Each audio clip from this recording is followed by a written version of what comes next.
ومن يضلل فلا هادي له أشهد أن لا إله إلا الله وحده لا شريك له وأشهد أن محمدا عبده ورسوله لا نبي بعده قال الله تعالى في القرآن الكريم أعوذ بالله من الشيطان الرجيم ما كان للمشركين أن يعمروا مساجد الله شاهدين على أنفسهم بالكفر أولئك حبطت أعمالهم وفي النار هم خالدون إنما يعمر مساجد الله من آمن بالله واليوم الآخر وأقام الصلاة وآتى الزكاة ولم يخش إلا الله فعسى أولئك أن يكونوا من المهتدين وقال رسول الله صلى الله عليه وسلم إذا رأيتم الرجل يعتاد المسجد فاشهدوا له بالإيمان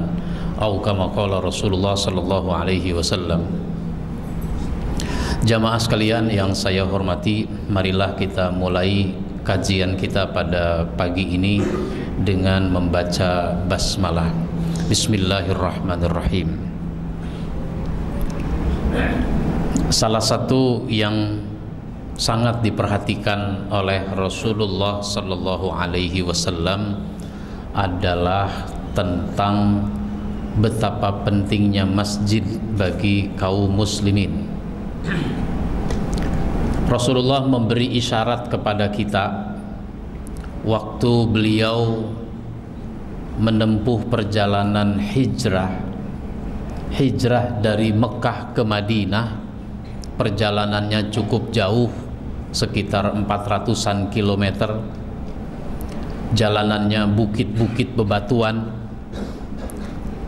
kendaraan yang digunakan unta, rute yang ditempuh, rute alternatif yang lebih jauh, lebih sulit, tidak biasa orang tempuh kalau menuju Madinah. Karena apa? Situasinya tidak aman. Rasulullah mau ditangkap, mau dibunuh oleh orang-orang kafir. Dalam perjalanan seperti ini ternyata Rasulullah mampir di suatu kampung. Kampung itu namanya Kuba. Beberapa hari mampir di Kuba. Ada riwayat yang menyebutkan 4 hari, ada yang menyebutkan 10 hari.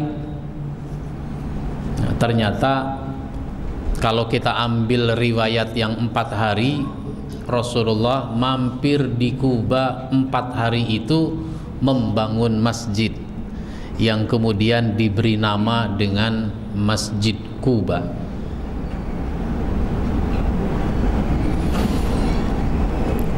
Ini juga isyarat buat kita, nama masjid boleh saja pakai nama kampung. Ada Masjid Raya Pondok Indah, ada Masjid Agung Sunda Kelapa, ada Masjid Raya Batam, ada Masjid Raya Cinere, boleh-boleh saja. Masjid juga boleh pakai nama orang. Ada Masjid Abu Bakar, ada Masjid Umar, ada Masjid Utsman, ada Masjid Ali, ada masjid kalau di negeri kita ada Masjid Cut Mutia, ada Masjid Cut Nyadin, ada Masjid Sudirman dan sebagainya.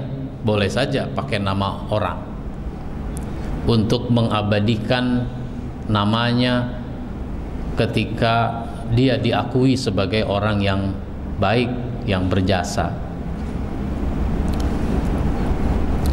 Lalu sesudah Masjid Kuba dibangun, digunakan, Rasulullah lanjutkan perjalanan ke Madinah. Ternyata sampai di Madinah ada 2 yang beliau lakukan. Pertama itu ada 2 yang beliau lakukan.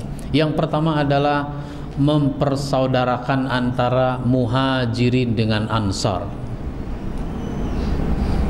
Ini sesuatu yang sangat penting buat kita, betapa Rasul punya perhatian yang besar kepada masalah persaudaraan, masalah persatuan. Orang Madinah saja itu ada suku-suku, ada bani-bani, Ada banyak suku orang Madinah itu. Ternyata orang-orang Madinah dari beragam suku itu kemudian disebut dengan orang Ansar, orang yang menolong orang-orang Madinah, orang-orang Mekah yang datang ke Madinah. Ini menunjukkan orang boleh dari berbagai suku, tapi berbagai suku itu kalau sudah terikat oleh keimanan mestinya bersatu dalam keimanan, bersaudara dalam keimanan. Tentu ada perbedaan-perbedaan. Orang suku-suku itu ada beda, tapi ikat perbedaan itu dengan keimanan. Lalu orang-orang Mekah yang datang ke Madinah disebut dengan orang Ansar, orang Muhajirin. Itu kemudian Rasul persaudarakan orang Mekah dengan orang Madinah. Orang Mekah dengan orang Madinah dipersaudarakan. Itu pelajaran yang sangat berharga buat kita, betapa pentingnya membangun persaudaraan. Itulah yang disebut dengan al-mu'akhah. Al-mu'akhah, mempersaudarakan antara orang Mekah dengan orang Madinah.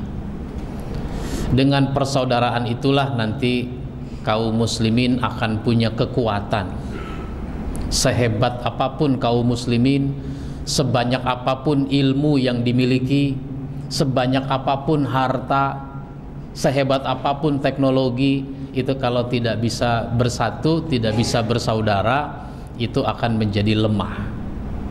Karena tanggung jawab perjuangan kita itu sangat banyak, sangat besar. Nggak mungkin orang bisa berjuang sendirian. Rasul saja berjuang tidak sendirian, tidak sekelompok, tapi berkelompok-kelompok itu dipadukan biar jadi kekuatan. Nah, persaudaraan yang sudah indah ini harus diperkuat, karena persaudaraan bisa mengalami pasang surut. Biar supaya tambah kokoh dibutuhkan sarana. Salah satu sarananya adalah masjid. Maka Rasul di Madinah sesudah mempersaudarakan Muhajirin dengan Ansar, itu Rasul membangun masjid yang kemudian diberi nama dengan Masjid Nabawi. Sekali lagi ini isyarat buat kita betapa pentingnya masjid bagi kaum muslimin, sehingga Rasulullah Shallallahu Alaihi Wasallam membangun Masjid Nabawi. Para sahabat diharapkan, ditekankan, diajarkan untuk sama-sama membangun masjid, sama-sama memakmurkan masjid. Membangunnya bersama-sama. Rasulullah bergotong royong dengan para sahabat. Bahkan Rasul nggak hanya ngatur-ngatur, Rasul turun tangan langsung, mengangkat, membawa batu bata, katakanlah tumpukan batu bata sebelah sana, itu dibawa oleh Nabi dan para sahabat untuk menaikkan batu bata itu. Rasul meskipun sudah capek, sudah lelah, tetap terus bawa. Sementara sahabat-sahabat yang muda-muda itu sudah mulai istirahat. Karena Rasul terus membawanya, sahabat yang muda-muda sudah mulai istirahat. Itu jadi malu rasanya, kita yang muda-muda kok sudah istirahat. Padahal Rasul yang lebih senior, lebih tua masih terus membawa.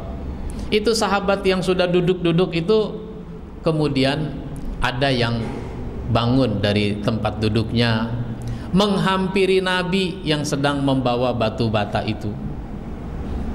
Lalu dia berkata, "Ya Rasul, engkau nampaknya sudah lelah, istirahatlah engkau. Serahkan batu itu kepada saya, biar saya yang bawa." Kalau bapak yang lebih tua ada anak muda ngomong begitu, kira-kira bapak bilang apa? Kira-kira bapak bilang apa? Ini baru anak muda nih, bapak suka nih yang begini. Nih bawa, mungkin begitu ya. Rasul ternyata enggak begitu. Apa kata Rasul? Kalau kamu masih mau bawa, itu di sebelah sana masih banyak. Bawalah yang di sana. Ini saya yang tetap bawa. Nah, sesudah selesai dibangun, para sahabat pun terus mempertahankan, menguatkan persatuan agar masjid itu menjadi makmur. Dimulai dengan sholat berjamaah,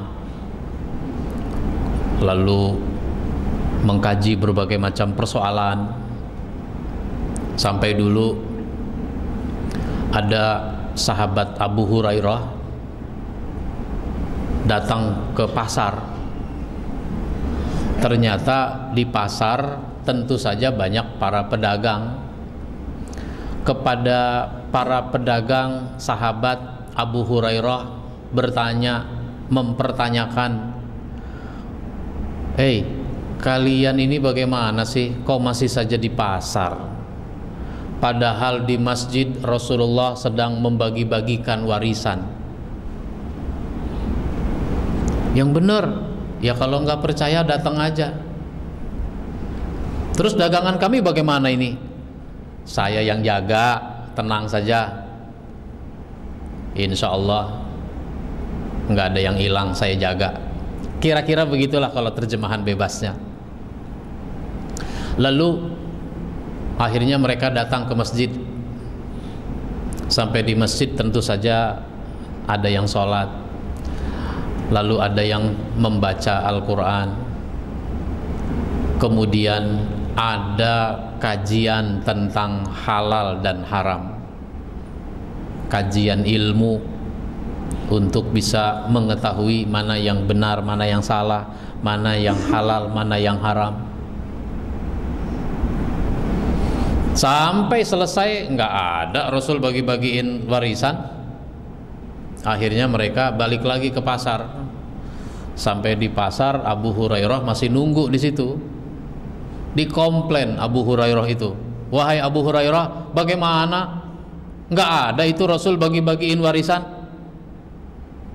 Emang kalian nggak ketemu siapa-siapa di masjid?"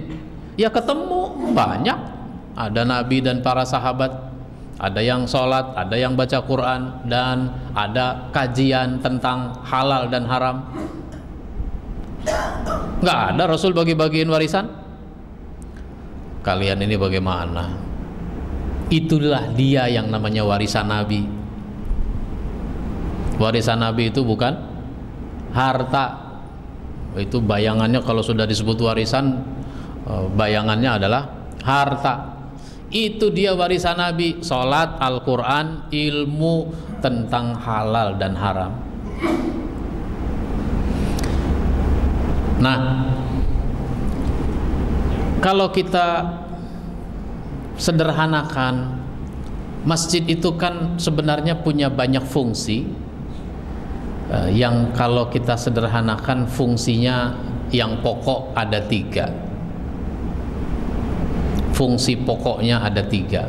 Yang pertama adalah fungsi ubudiyah, fungsi peribadatan. Itu artinya masjid menjadi pusat peribadatan dan kaum muslimin harus mau beribadat di masjid, khususnya sholat yang 5 waktu secara berjamaah. Perbedaan-perbedaan tidak boleh menghalangi kita untuk sholat berjamaah di masjid. Kadang-kadang ada orang tidak mau ke masjid. Kenapa? Dia berbeda dengan imamnya. Soal-soal yang sering disebut khilafiyah, gitu, itu kadang-kadang menjadi penghambat orang untuk datang ke masjid. Karenanya perbedaan-perbedaan itu menarik untuk dipelajari, untuk selanjutnya disikapi secara baik. Ada penghormatan atas perbedaan-perbedaan selama perbedaan itu dilandasi oleh landasan yang jelas, yaitu Al-Quran dan Al-Hadis. Itu pusat peribadatan, fungsi ubudiyah. Maka Rasul dan para sahabat menunjukkan sikap yang luar biasa dalam konteks beribadah di masjid. Ada sahabat rumahnya jauh. Sahabat yang rumahnya jauh ini suatu ketika berpikir, enak kali ya kalau rumah dekat dengan masjid, ada azan, mau sholat jamaah lebih mudah, lebih cepat untuk sampai ke masjid. Sekarang ini rumah saya jauh, ini sahabat Bani Salamah. Maka sahabat ini kemudian bertanya-tanya kepada para sahabat yang berada di dekat-dekat masjid,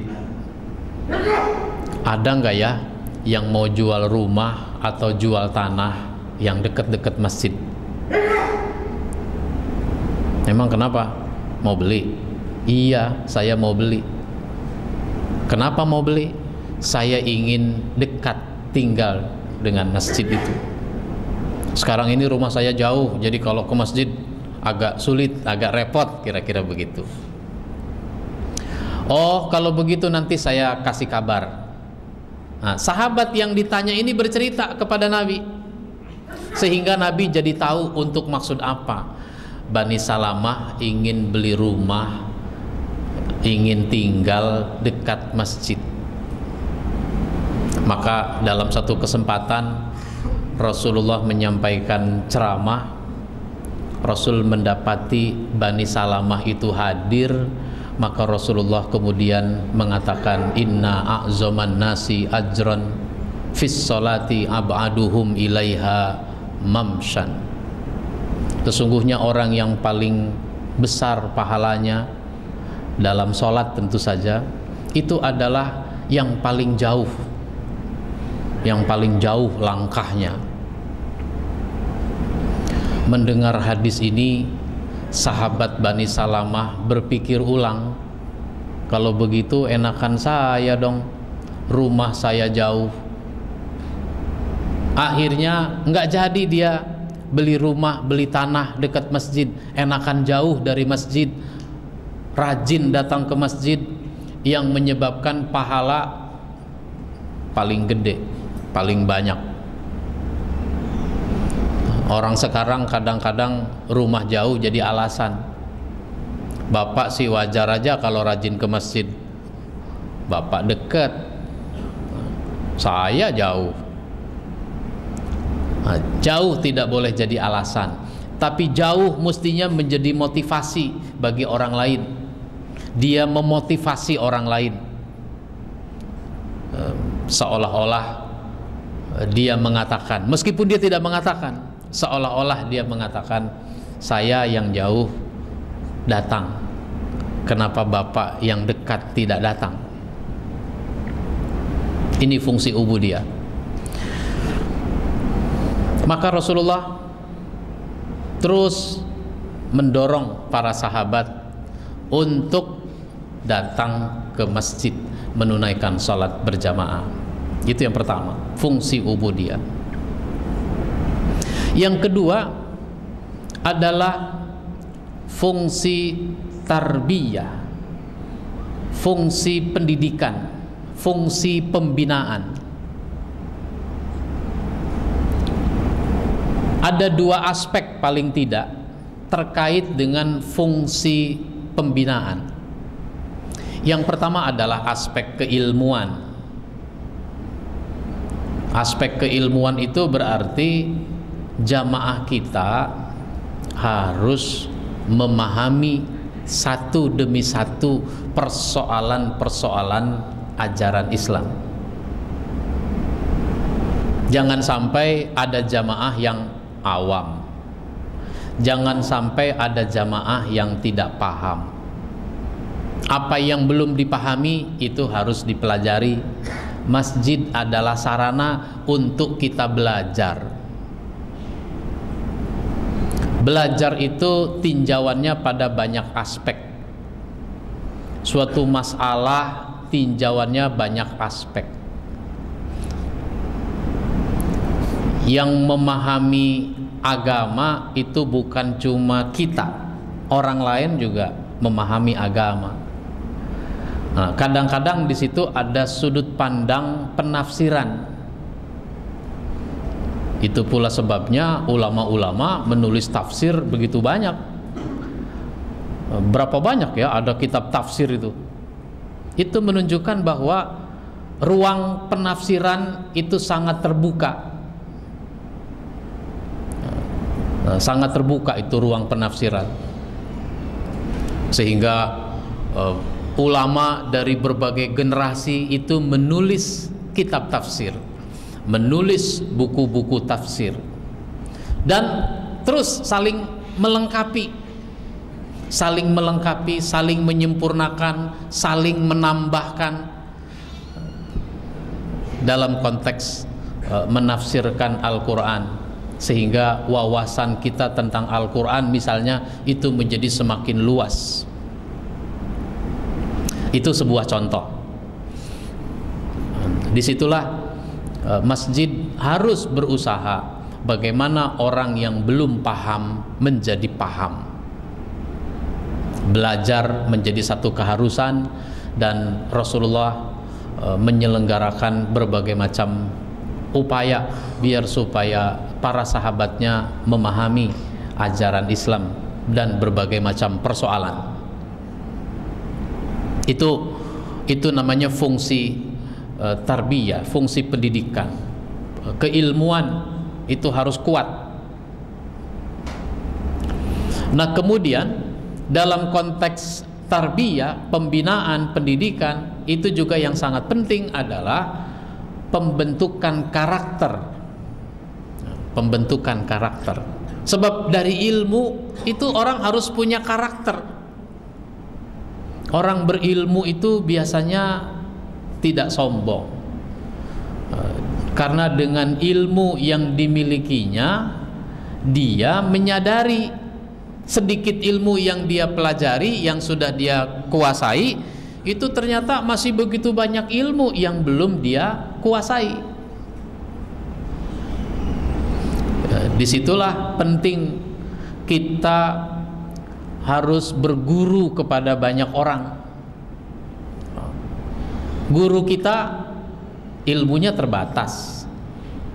Nah, nanti ada lagi guru yang lain, ada lagi guru yang lain. Kita pelajari ilmu dari banyak guru agar wawasan kita menjadi semakin luas. Bertanya adalah salah satu cara untuk mendapatkan ilmu. Baik, jadi karakter.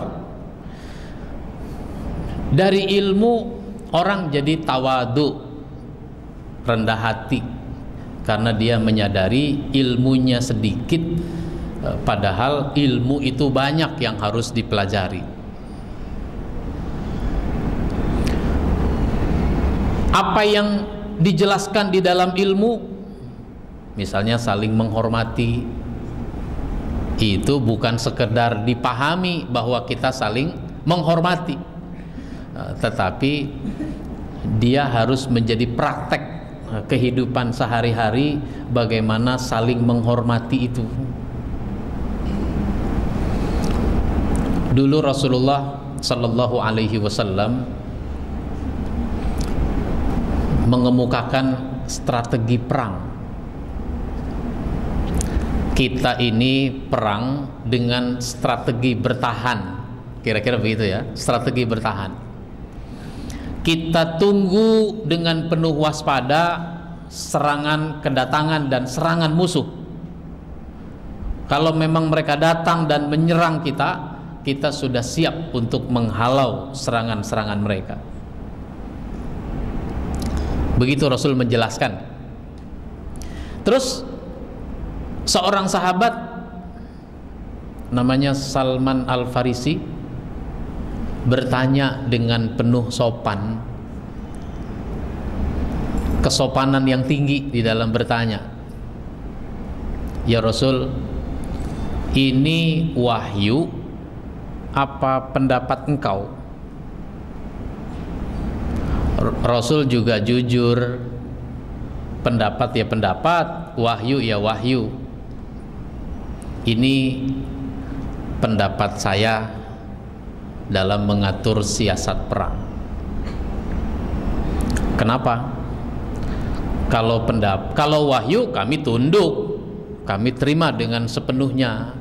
Tapi kalau ini sekedar pendapat engkau sebagai seorang pemimpin, boleh dong saya punya pendapat. Oh boleh. Ya Rasul, di negeri kami di Persia, kalau perang dengan strategi begini, kami itu menggali parit. Kami gali parit, sehingga nanti musuh itu kalau menyerang mereka sulit, karena mereka harus melewati parit. Kalau mereka berhasil melewati parit, kita halau, kita pukul mundur mereka. Kalau majunya saja sudah sulit, apalagi mundurnya. Nah, kira-kira begitu. Nabi menghormati. Ini pendapat yang bagus. Rasul terbuka atas pendapat yang bagus, karena kebaikan itu harus makin banyak. Ini kebaikan, ini bagus, maka Rasul terima pendapat itu. Terus digalilah parit, digali parit. Kira-kira kuda itu kalau lompat berapa ya? Misalnya 2 meter, gali lubang 2 meter. Kuda kalau sudah terperosok nggak bisa naik lagi, itu kedalamannya berapa? Ya kalau kuda misalnya tingginya 1,5 meter, digalilah dalamnya 1,5 meter. Nah, kira-kira begitu. Nah, digali parit, digali parit sebelah sini, digali parit sebelah sini, gali sebelah sini, sebelah sini enggak. Nah, kenapa sebelah sini enggak? Karena di sini pemukiman orang-orang Yahudi. Sudah ada perjanjian antara orang Yahudi dengan kaum muslimin dengan orang Yahudi, bahwa kita sepakat untuk saling melindungi. Kalau ada orang dari suku lain mau menyerang orang Yahudi, kaum muslimin siap melindungi. Kalau ada dari suku lain mau menyerang kaum muslimin, orang Yahudi sudah siap melindungi kalau datangnya dari sebelah sini. Jadi sebelah sini nggak digali lubang, karena di sini pemukiman Yahudi. Kalau musuh lewat sini, niscaya orang Yahudi sudah menghadangnya. Ternyata orang Yahudi bukan menghadang, itu malah bersekongkol, bekerja sama, bersatu mereka dengan orang-orang kafir Quraisy untuk menyerang kaum muslimin. Maka perang ini namanya ada 2. Satu perang ini namanya perang Khandaq, itu tadi parit. Yang kedua perang ini namanya perang Ahzab. Disebut Ahzab karena orang kafir Quraisy dengan orang Yahudi itu bersekutu. Bahasa sekarang namanya pasukan multinasional. Amerika, Inggris, Perancis dan sebagainya itu bersekutu memerangi Irak. Itu contoh. Jadi ada karakter yang Rasul tunjukkan, betapa Rasul sangat menghormati ada pendapat yang berasal dari seorang anak muda namanya Salman Al-Farisi. Salman bukan orang Arab, bukan orang Mekah, bukan orang Madinah, tapi dia dari Persia. Ada nilai positif di situ. Itu namanya karakter. Ada tamu ilmu, sudah kita pelajari bahwa tamu itu harus dihormati. Nah, maka karakter dari orang berilmu tentang menghormati tamu itu ditunjukkan, bukan sekedar pengetahuan. Nah, cuma kita menghormati tamu itu tidak seutuhnya. Ada orang biasa janjian mau datang ke rumah kita. Satu lagi ada bos mau datang ke rumah kita. Kita kerja di satu perusahaan, presiden direktur mau datang ke rumah kita. Kira-kira bagaimana tuh? Ada nggak perasaan yang berbeda? Ada perasaan yang berbeda. Makanya kalau presiden direktur yang mau datang, kita siapkan segala sesuatunya. Ketika dia sudah datang, tawarannya apa? Mau minum apa, Pak? Air putih, teh, kopi, kan begitu. Pilihannya banyak. Nah, kalau orang biasa datang ada banyak pilihan nggak yang kita tawarkan? Ya cuma ada air putih misalnya, atau cuma teh, udah nggak ada pilihan apa-apa. Baik, ini karakter, sehingga tidak terjadi kesenjangan antara ilmu yang kita pahami dengan sikap dan tingkah laku. Itu fungsi tarbiyah. Yang ketiga adalah fungsi ijtimaiyah, fungsi sosial kemasyarakatan. Masjid itu punya peran sosial, dan masjid itu harus dirasakan peran sosialnya. Bukan soal bangunannya saja, tapi pengaruhnya. Kalau perlu sampai tersebar kemana-mana pengaruhnya itu.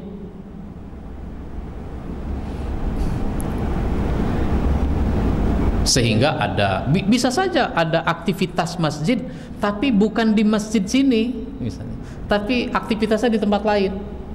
Di suatu kampung kita memberdayakan masyarakat di situ, program dari masjid bisa saja. Lah kalau di satu kampung aja mau dilakukan, apalagi di sini gitu, maksudnya. Sehingga mungkin saja ada orang punya banyak masalah, jamaah itu diatasi masalahnya, dipecahkan masalahnya. Masalah itu sendiri bukan hanya persoalan ekonomi. Kalau nggak ada persoalan ekonomi, kan masalah-masalah lain banyak. Maka Rasul itu suka memecahkan persoalan-persoalan jamaah masjid. Ada kontribusi masjid dalam upaya mengatasi persoalan kehidupan jamaahnya. Cuma kadang-kadang orang memahami persoalan itu cuma dari sudut pandang ekonomi, sehingga kalau jamaahnya orang kaya semua, di sini nggak ada persoalan. Nah, kalau masalah itu kan orang kaya punya masalah nggak ya? Ya punya masalah. Mungkin ada masalah dengan istrinya, mungkin ada masalah dengan anaknya, dan seterusnya. Ada juga masalahnya apa? Saya bingung menyalurkan dana, mau diapakan dana saya? Nah, itu juga masalah. Karena kalau dia tidak menyalurkan dana, masalah bagi dirinya dalam kaitan dengan harta yang dimilikinya. Nah, karena itu manfaat dari adanya masjid itu harus besar, termasuk memberi manfaat bagi masjid-masjid lain. Masjid-masjid lain itu harus merasakan manfaat dari masjid kita. dari banyak sisi. Itu namanya fungsi ijtimaiyah, fungsi sosial kemasyarakatan. Saya buka kesempatan untuk kita berdialog. Saya persilahkan kalau ada yang mau menyampaikan pertanyaan.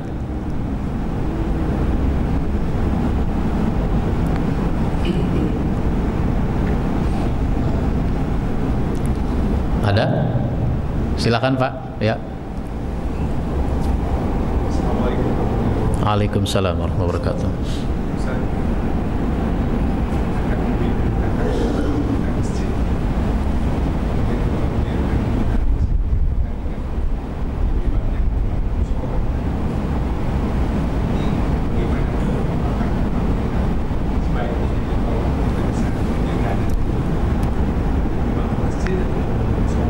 Ya.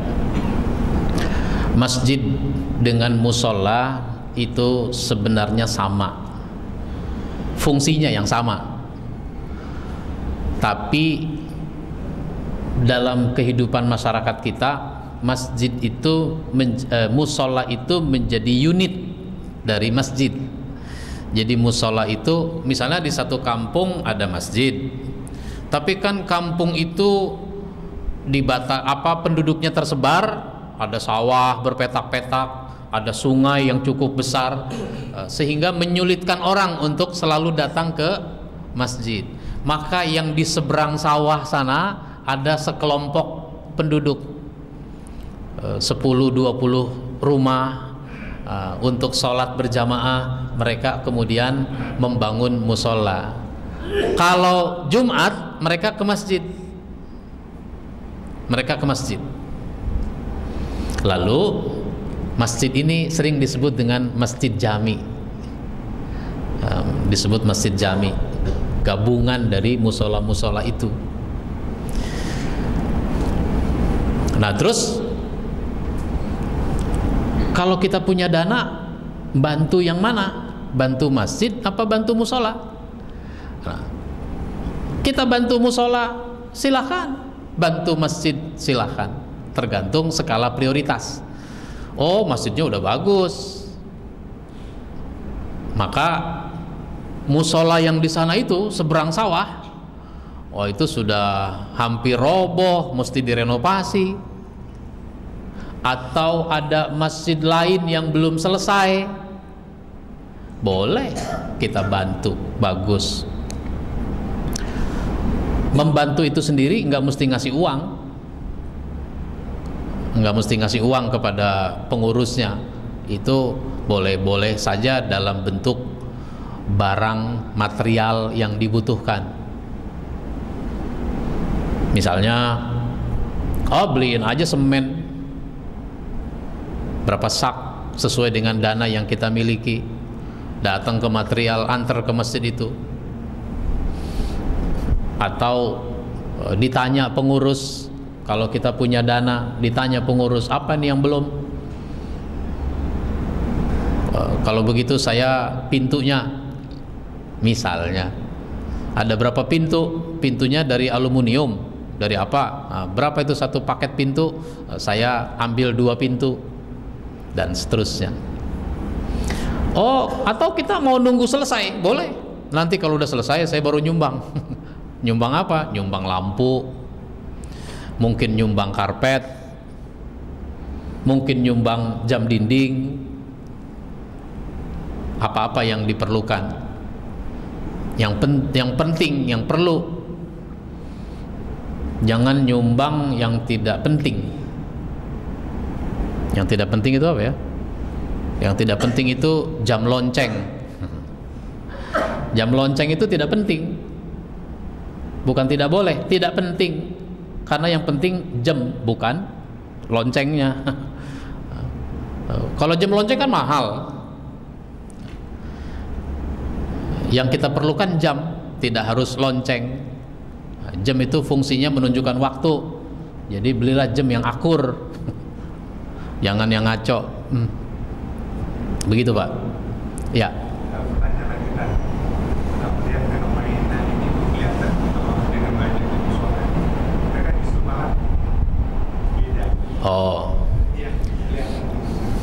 bikin masjid, bikin musola itu karena kebutuhan. Motif awalnya takwa, memang dibutuhkan. Jangan bikin masjid kalau tidak dibutuhkan. Jangan bikin musola kalau nggak dibutuhkan. Misalnya musola sudah ada, cuma saya nggak suka. Kalau di situ tuh saya nggak suka, saya mau bikin lagi musola. Itu kepentingan siapa? Itu kan kepentingan saya namanya, bukan kepentingan masyarakat. Saya nggak suka masjid itu, kenapa? Azannya 2 kali. Kalau Jumat saya maunya azan sekali. Saya mau bikin lagi masjid yang azan sekali.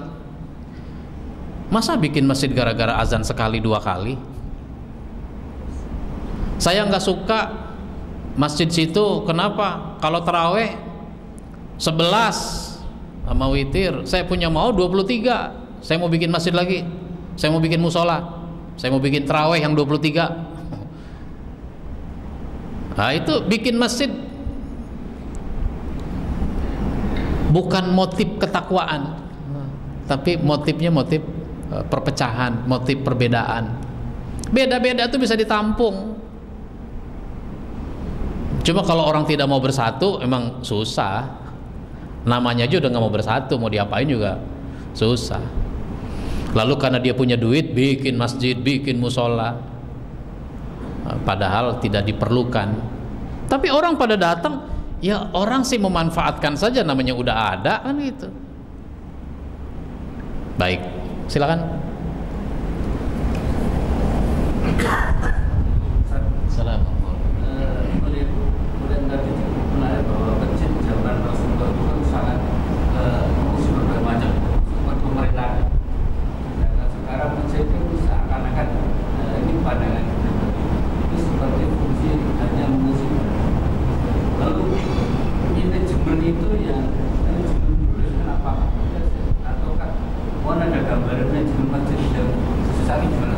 Ya, manajemen itu kan kreativitas dalam upaya melaksanakan fungsi masjid. Bisa jadi dulu nggak pakai manajemen modern, masjid dikelola oleh 1-2 orang tapi dirasakan manfaatnya. Sekarang karena orang dari berbagai kalangan, orang banyak, diperlukan kerjasama biar supaya orang terlibat. Orang itu harus dilibatkan. Kemudian kalau mau dilibatkan kan berarti harus kerjasama. Kalau kerjasama berarti kan harus pakai manajemen, pakai idaroh. Istilah Arabnya kan idaroh, istilah umumnya di kita manajemen. Maka kalau sudah menyangkut pelibatan orang lain, di situ ada manajemen, ada perencanaan. Misalnya Rasul itu nggak berjuang sendiri, maka Rasul melibatkan para sahabat. Karena melibatkan para sahabat ada rencana. Oh, saya rencananya begini nih. Sahabat kasih masukan. Terus sesudah buat rencana, ada sosialisasi atas rencana itu, dilaksanakan bersama-sama. Ada pembagian tugas, ada wewenang. Rasul itu membagi tugas. Waktu mau hijrah misalnya, Rasul kasih tugas, Ali, kamu nanti malam tidur di tempat tidur saya. Ini nggak enak, tidur di tempat tidur Nabi itu nggak enak. Bukan karena banyak nyamuk, bukan karena nggak pakai kasur, tapi Rasul mau ditangkap, mau dibunuh orang-orang kafir. Masa saya disuruh seolah-olah begitu ya? Masa Ali disuruh tidur di situ? Tapi Ali kan taat, siap laksanakan. Resikonya besar. Jadi ngurus masjid itu tidak hanya sendirian, tidak hanya menurut maunya saya, tapi maunya orang-orang ini bagaimana? Nah, orang-orang ini kan banyak. Oh, terus dimusyawarahkan. Disitulah perlunya musyawarah. Kalau sudah musyawarah, ada keputusan bersama. Bapak punya 10 ide, saya punya 10 ide, yang lain punya, kan nggak jadi 30 kan ide yang itu, nggak bisa ditampung semua 30. Mungkin yang disepakati bersama ada 7 itulah yang dijalankan.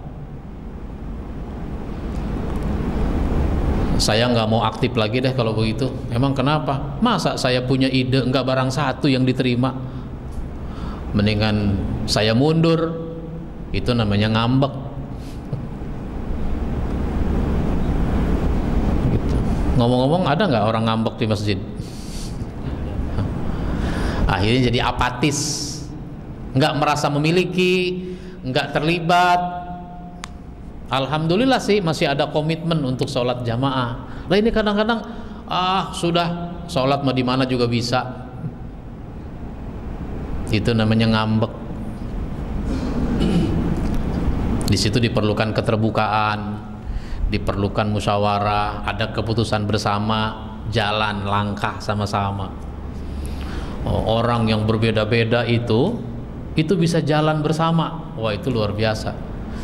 Maksudnya jalan bersama dalam memakmurkan masjid. Kalau ini maunya ke sana, yang satu maunya ke sono, satu maunya ke sana, nggak ketemu. Itu ibarat orang duduk di meja judi. Duduk di meja judi bagaimana? Yang ini mau menjatuhkan yang itu, yang itu mau menjatuhkan yang ini.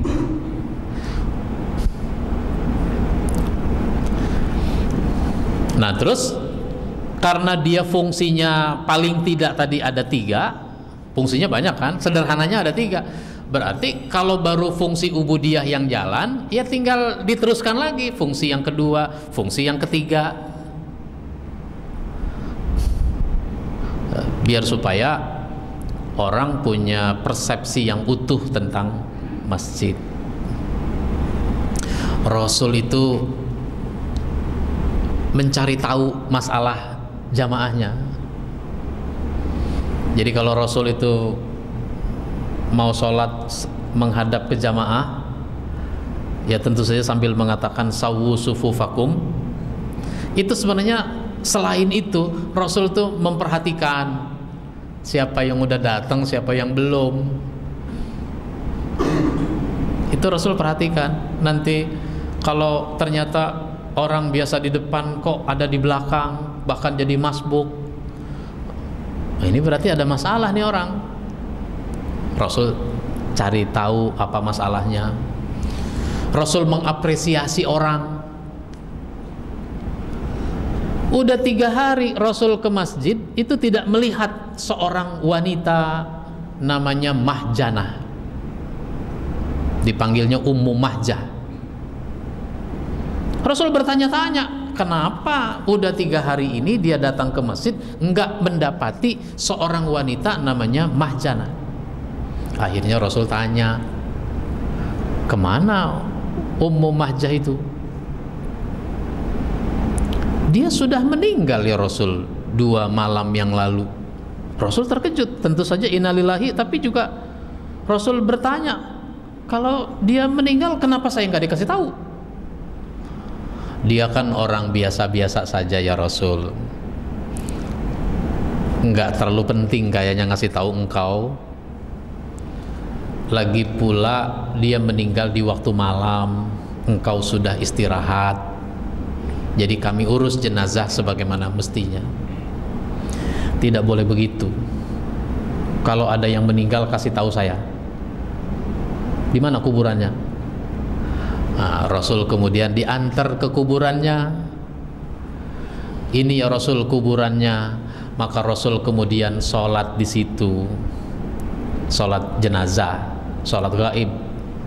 Udah dikubur belum disolat, Rasul belum sholatkan, Rasul sholat di situ. Kan sholat nggak boleh ngadep kuburan, Ustadz. Ya ini kan sholat jenazah. Sholat jenazah juga ada mayatnya di depan. Makanya sholat jenazah nggak pakai ruku, nggak pakai sujud. Jadi nggak ada kesan menyembah mayat gitu.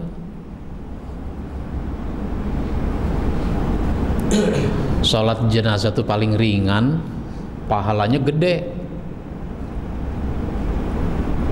Kalau mau dibandingkan dengan benda, itu pahalanya segede Gunung Uhud. Gunung Uhud bukan cuma gede, kalau ditimbang berat. Gunung Batu kan berat, kayak gitu. Itu contoh. Rasul itu perhatian pada hal-hal itu. Nah, emang apa istimewanya Ummu Mahjah itu? Ya, dia tidak istimewa di mata para sahabat. Makanya nggak dikasih tahu ke Nabi. Biasanya kan kalau orang istimewa meninggal dikasih tahu. Menurut sahabat mungkin dia tidak istimewa, tapi menurut Rasul dia istimewa. Emang apa istimewanya? Dia itu sehari-hari suka membersihkan masjid. Di mata Nabi istimewa dia, orang yang suka membersihkan masjid. Rasul merasa kehilangan, maka Rasul sholatkan jenazahnya meskipun udah dikubur. Begitu Pak.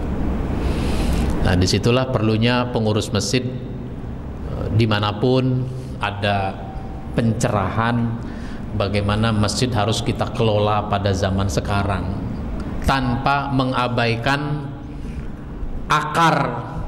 akar masalah yang sudah dicontohkan oleh Nabi. Dia bisa dikembangkan, masjid itu bisa berkembang. Baik, ada lagi? Ya, silakan. Waalaikumsalam. Dari sisi yang pertama, bagaimana kira-kira sikap ini